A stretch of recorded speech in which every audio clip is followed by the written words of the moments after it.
Hello guys, nandito na naman tayo at syempre pag-usapan naman natin ngayon ang mainit na usapan ng Oplan Romanov. Okay? So narinig kasi natin itong Oplan Romanov dito sa abogado ni Sayad, so pinalutang niya ito. No, pinalutang niya ito dun sa impeachment trial. So magandang pag-usapan. Unang-una, sa mga hindi po nakakaalam, anuhin na lang natin, i-summarize na lang natin para i-research na lang. Ang Oplan Romanov kasi ito ay patungkol dun sa emperor ng Russia, no? Itong Romanov family na minasaker. Okay? Minasaker, ibig sabihin ng mga rebelde. Inubos talaga yung pamilya, isang buong pamilya. Sinaksak, binaril, tapos hindi lang yung pamilya, pati yung mga kaalyado nitong mga politikong pamilya ng Romanov, pinagpapatay rin, okay? Ito ay basta 1900 nangyari, di ba? So, i-research nyo na lang, okay? Now, pinupunto rito?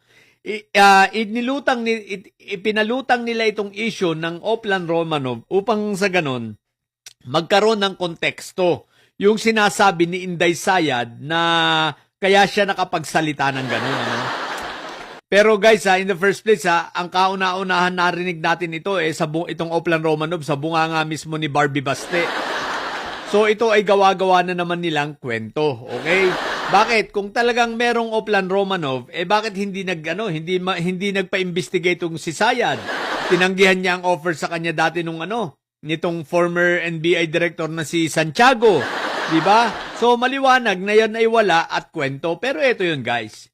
Nung marinig ko yung Oplan Romanov, nang binanggit ito nung abogado nitong si Inday Sayad na isang OJT rin na lawyer, bigla akong naisip, sabi ko sa sarili ko, sana sa next week, merong senador, judge, o kaya ma-cross-examine, masama ito sa itatanong kay Sulayka kung may alam ba siya sa Oplan Romanov na yan, di ba?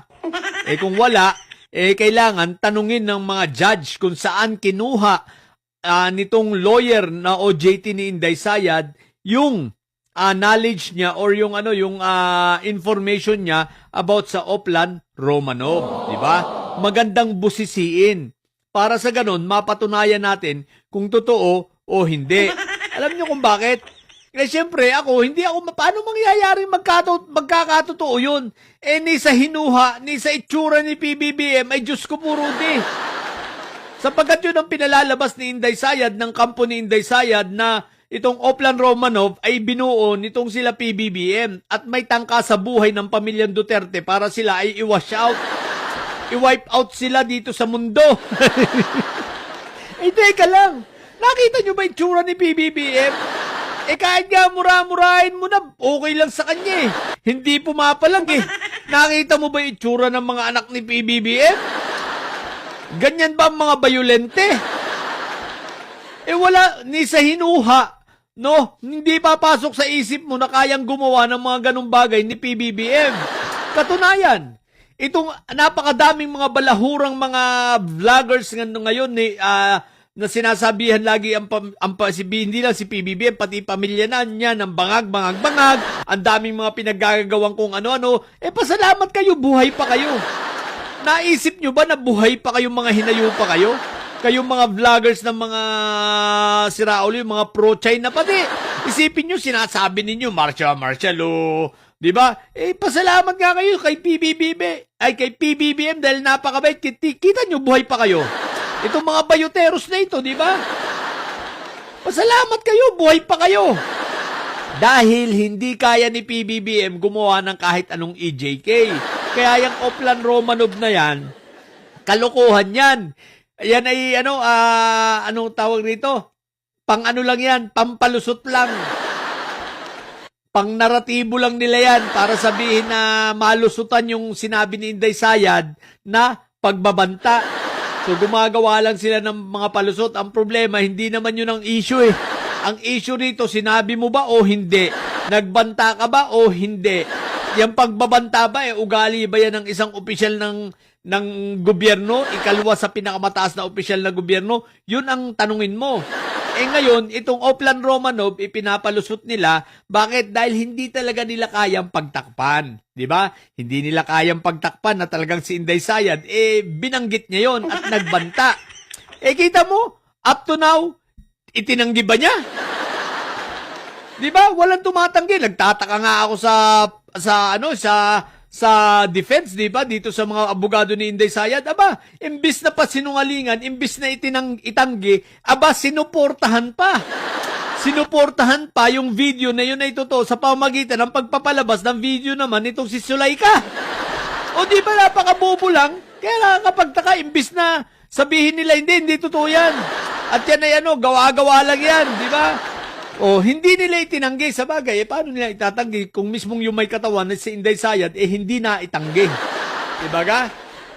Pero, ito yung guys, sana, next week may magtanong patungkol dito, no? May mga judge ay magtanong patungkol dito sa Oplan Romanov na to.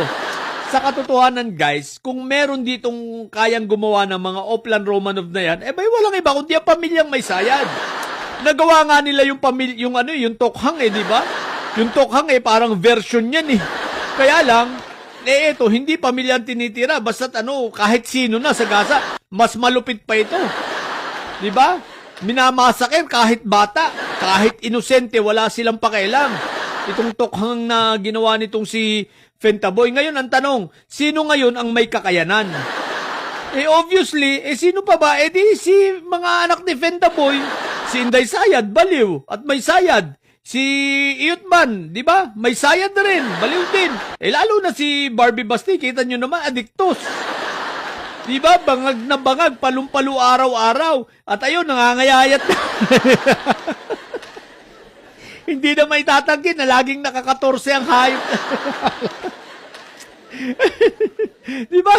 Tingnan nyo naman ang itsura ni Barbie Basti ngayon. Ngayon, sino ang may kakayanan? Si Inday Sayad, kita nyo naman. Yung sheriff na nagpapatupad lang ng kanyang trabaho, anong ginawa? Pinagsusuntok. Di ba? At ano pa? Meron pa yung katulong niya na binugbog. Katulong nila, kasambaya, binugbog ni Sayad. Ngayon, kung merong may kakayanan ng gumawa ng mga Oplan Romanov at sanay sa mga ganyang mga masakit at mga patayan na yan, walang iba kundi ang pamilyang may Sayad. Kaya itigil nyo na yan. May pa-Oplan Romanov pa kayo. Pero guys, ang kagandahan naman nito, dahil binanggit nila, nawa, yan ay tutukan din ng prosecution at the same time, tutukan ng ibang senador, paluwain kung kanino, kung tunay ba yan o imbento. Diba? Sinong nagbigay ng information na yan, saan nanggaling? Dahil yan ay maliwanag na hindi totoo, maliwanag na gawa-gawa na lang nilang kwento at walang katotohanan yan kaya mahihirapan sila. Ngayon, dahil binuksan nila, dahil bobo nga itong mga OJT ng abogado ni Sayad, nahuhuli sa bunganga. So ngayon, pag yan ay dapat pag-usapan. Tingnan talaga at busisiin yung Oplan Romanov na yan. Si Sayad, nasisiraan na ng ulo kasi si Zulaika sinupin. Diba? So, hintayin na lang natin kung ano mangyayari dito sa naratibo na itong mga invento na naman. Oplan Romanov. Sa mga bobong may Sayad dyan na nyo. Matili kayo mga bobot may Sayad sapagkat ang may Sayad ay laging high blood. Bye!